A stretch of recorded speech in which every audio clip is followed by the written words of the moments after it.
Hello everybody and welcome back. In today's video, we'll be discussing about Java Future Task. It is a bit different topic, but Futures Task is a very important task or a very important topic in Java when you do asynchronous programming. So let's begin with this. Here would be a course outline. First, we'll discuss what is a future task. Then we'll discuss about its key feature. Then we'll talk about basic structure. And then finally, we'll talk about real world benefit and we'll do conclusion of this topic. Firstly, what is a future task in Java, right? So, a future task in Java is a class that represents a task that can be executed asynchronously and whose result can be obtained at a later point in time. So basically it is something, right? It is kind of a task which you can execute asynchronously. Like it can be run on a different thread or a different node or a different machine and whose result can be obtained at a later point in time, hence called future task. Next, it is a type of a runnable and a future interface implementation. And it allows us to represent both a cancelable asynchronous computation via future and a task that can be executed by a thread or an executor service, right? Now let's talk about what are the key features of future task. It helps us to do asynchronous execution. So basically, by asynchronous computation or execution, you mean you can submit this task to an executor or run it in a separate thread or a separate machine and it will execute that given task asynchronously. Then there will be result handling. You can retrieve the result of the task using the get method, which will block the calling thread until the result is ready. So basically, when you submit this future task, after its execution, you can retrieve the result of the task with the help of the get method. But one thing to understand here is that the get method is a blocking call and it is not received until the thread result is ready. So let's say when your task is running and before a certain period of time while it is running, and if you issue a get method, the thread return result will be blocking or waiting for the thread to complete. So when you code future task, it is important to understand or be early to be firstly aware of whatever the task that you will be running will take how much amount of time. So an estimate of execution time will be helpful whenever you will be using future task. But to resolve this issue, there is already completable feature also available. But because we are starting with basics, first we'll talk about future task and then in future we can talk about completable feature API. Next, it allows cancellation. It allows cancellation of the task before it completes via the cancel method. It is thread safe, meaning it ensures thread safety when accessing the result of the check task completion. So what is the basic structure of future task? A future task is a class which implements runnable feature and type of V is a result type returned by the task when it completes. Quite simple, right? Now here is a pictorial depiction of the future task. Here we can see the future task implements the runnable feature and it has a run method. Then runnable feature in turn implements the run runnable interface which has a run method, and it also implements future interface which has many methods such as get, cancel state. Thus, a future task has combination of all the methods, including the construction method, the run method, the cancel method, till the get method. Now let's code with an example and we'll code a real world example. So let's start with coding this example. For this example, I will take an example, a real world example very much similar to something which is highly asynchronous. So the scenario would be something like, imagine that you are developing a food delivery application, and when a user places an order, the app needs to check the availability of the delivery personnel asynchronously while processing the rest of the order, right? So this allows the app to do other work, right? Example, other work can be like updating the payment status or preparing the order or giving and feedback like the order that you have placed is accepted by the restaurant or not. So multiple processes are running, right? So blocking this particular delivery personal availability check for a single task will be not efficient, already, because your food delivery app might be having multiple customers. Thus, in this scenario, future task can be used where we can ask certain amount of tasks to run it in a background thread on, let's say, on an executor service framework, and once that is complete, it will return us the future, right? Thus, we will develop a food delivery application and example out a future task, right, without waiting for the delivery check to complete immediately, right? So on my IntelliJ, I've created a future task example class, and here let's first code the main method, right? We'll build the main method later. Before that, let's create a static class. And because we know we do development, so first, everywhere on the development, it is important to add the comments. So first we'll create a task which checks the delivery person is available, right? So we'll check the delivery person's availability. For that, we'll create a public class, and it would be a static class, public static class, check delivery, check delivery, delivery availability. Sorry for the spelling mistake. Availability. And it will either implement a runnable or a callable, because we are expecting some return of result, either is available or not. So we will implement, instead of runnable, we'll better implement callable. We'll go ahead and implement the callable, and the callable I will pass in a return type of boolean. It will return a simple boolean saying true, delivery personnel is available, false, delivery person is not available. So let's override this method.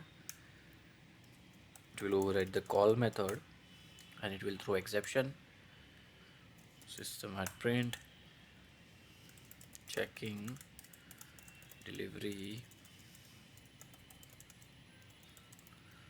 personal availability, right?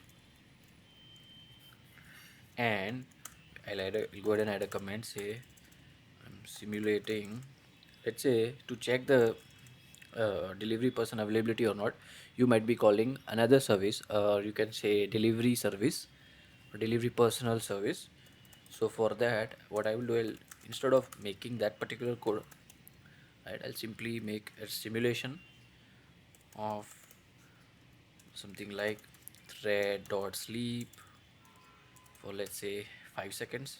So it will be 5000 milli. And let me add a comment. Let's assume the delivery person is available. So because it is available, it will return a true, right? That's it. So this is this class, the delivery check. I'll explain this code. This delivery check delivery availability class is implementing callable, and callable is basically overriding, providing hook method which returns a boolean type. And here, imagine we are making a call to, let's say, making a call to delivery logistic service, let's say delivery logistic service, which will do what? It will do something like check in your locality who is nearer to the restaurant, and if he's nearer, he will patch him up and return us a result saying. So instead of doing all that complexity, what I'm simply saying is thread.sleep for 5 seconds. Let's say that service takes 5 seconds to return a result, either true or false. In this case, we are assuming the delivery person is available, right? So there's a simple task, right? We have defined this task. Now within our main method, what we'll do is step one, we'll go by step development process. First we will say create a future task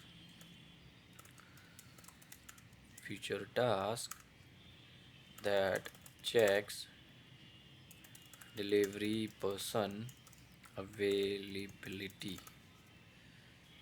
Correct. Spelling mistake once again.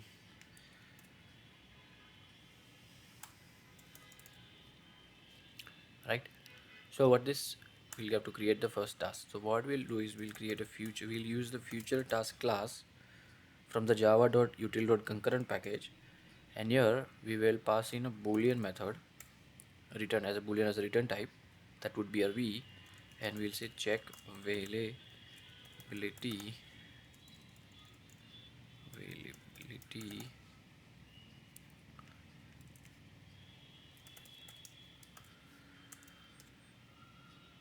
new future task, and the future task will accept some task, right?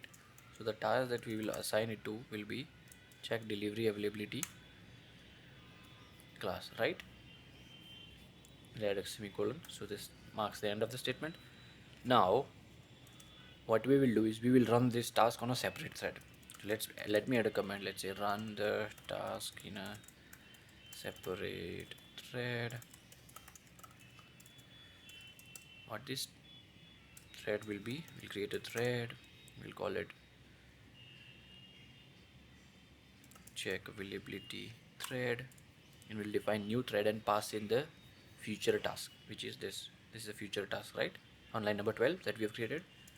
And we'll say check availability dot start will basically run this task and check if the delivery person is present or not.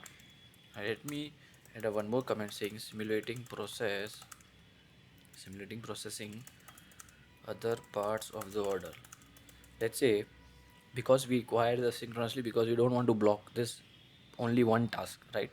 A food delivery application wants to do other tasks also. Let's say it wants to process something like uh, processing payment, right? Then it has to do system out print. This might be running on a different thread also, but let's say it is running on the same processing payment, processing the rest of the order while waiting for delivery agent, right? Then after some time, let me go ahead and get the result. So we'll say we want to know if the delivery agent. So here after we have started the task or invoked this task to check if the person is available or not, it is going to take some time. So it is running on the background thread, that's fine. Then further ahead we are processing payment, we are processing the rest of the order, and after some time what we'll have to check later is we want to know if the delivery person is available or not. How do we check that? We check that by using the get method, right? I told you earlier that get method will return as a result. So we'll say get will block if the task is not complete. I told you already, right? Get is a blocking call, so it will block if the task is not complete, but if the task is complete it will immediately return as a result. So it will say if available, check availability thread and dot get. Sorry, it would be task dot get, not a thread. Thread is just to invoke this check availability task dot get, and this will return as the result. It's giving an error because the thread gives exception, so we'll have to throw execution exception and interrupted exception. Now let's display the result. So we say display result if is available. What we'll say simply is this out delivery agent is available, else we'll say delivery agent is not available, right? Let's test this and we'll run this now, executing this.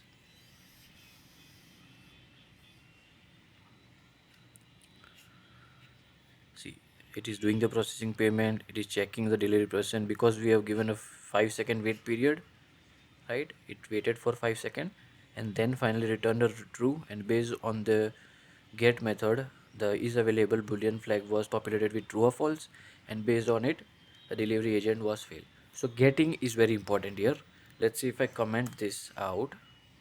Basically if I comment this out, and so this variable will not be populated basically, but the rest of the part will not be notified, so in that case it won't run. Let me rerun it so we'll see the wait period. See, the processing payment is happening, rest of the order is being placed, then after 5 seconds it is confirming us that the delivery agent is available. So this is how the future task is used. And let me first also show you what this method or this class basically does. See, we can see it is a public class which implements the runnable feature as per the diagram, and it has methods called as get.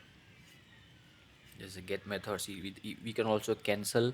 Let's say somehow we don't want to get the result, so what we can say is check availability dot cancel. We can issue a cancel also, and in this we pass in the true. So this particular task will, with before the 5 seconds complete, now before the task is marked as complete, we can even cancel it. This is how the future tasks work. You can explore multiple methods in this, like get. There is also get with a time wait period. You can get and then wait for 5 seconds. So immediately we don't want to block it, then we can use the time waiting get method overloaded version, right? So this is a simple example of a future task which you can use in asynchronous programming. And let's look back to few of the real world benefits. So one of the real world benefits is parallel execution. You can assign parallel execution tasks like checking of the delivery parcel and run it in parallel with other tasks like food processing, improve efficiency. It is a non-blocking operation, so future task allows you to avoid blocking the main thread, so other important work can continue while the background tasks run, right? Then you can also handle the result. You can get the result via the get method, and if the result is true or false, or it can accept any result value, based on that you can wait for the thread and get the result.